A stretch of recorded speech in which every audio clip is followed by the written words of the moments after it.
নমস্কার, সৌমিস কিচেনে স্বাগত সবাইকে। আজকের রেসিপি মটনের আলু দিয়ে লাল লাল ঝোল। চলো রেসিপিটা দেখি। এখানে আমি ম্যারিনেট করে রেখেছি 1 কিলো মটন নিয়েছি। মটনটা টক দই, লাল লঙ্কার গুঁড়ো, জিরের গুঁড়ো, ধনের গুঁড়ো, আদা রসুনের পেস্ট, কাশ্মীরি মির্চ পাউডার সব কিছু দিয়ে আমি 1 ঘন্টা ম্যারিনেট করে রেখেছি। তারপর প্রেসার কুকারের মধ্যে এখানে আমি পেঁয়াজ কুচি, গোটা গরম মশলা, তেজপাতা ফোড়ন দিয়ে পেঁয়াজটা লাল লাল করে ভেজে নিলাম। তারপরে মটনটা সম্পূর্ণটা দিয়ে দিলাম প্রেসার কুকারের মধ্যে। তারপর এটা আমি 15 থেকে 20 মিনিট হাই ফ্লেমে কষিয়ে নেব ভালো করে। মাঝে মাঝে নেড়ে এইভাবে আমি কষিয়ে নেব।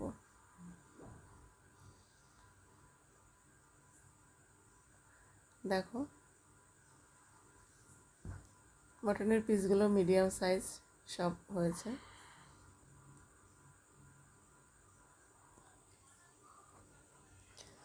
এই দেখো অনেকটা কষানো হয়ে গেছে, প্রায় তেলও আস্তে আস্তে ছেড়ে আসছে। এবার আলুগুলো আমি এখানে ভেজে রেখেছি।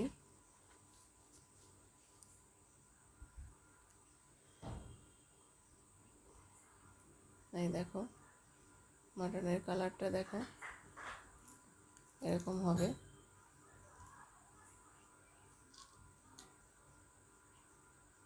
এইভাবে মাঝে মাঝে আমি নেড়ে দিচ্ছি উল্টে পাল্টে। আমি পুরো রান্নাটাই প্রেসার কুকারে বানাবো।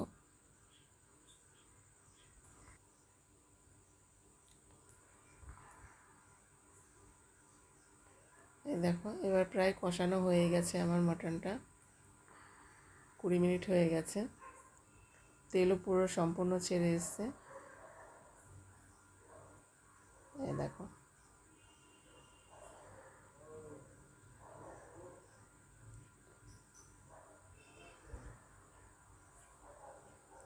পুরো কাছের থেকে দেখাচ্ছি।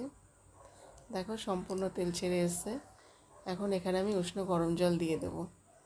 যে যতটা পরিমাণ ঝোল খাবে সে সেইভাবেই দেবে। মটনের একটু ঝোল পাতলা ঝোলই আমি করব, তাই আমি একটু জলটা বেশি দিলাম।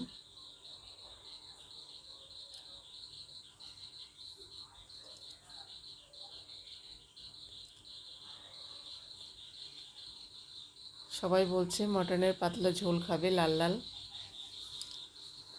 তাই আমি ওভাবেই বানাচ্ছি।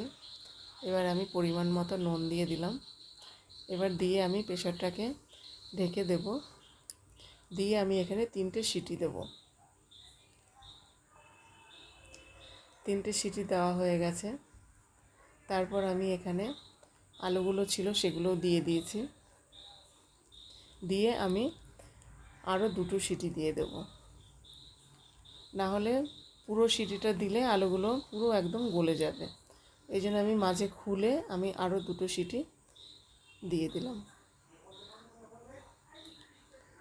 মোট 5টা সিটি আমি দিয়েছি।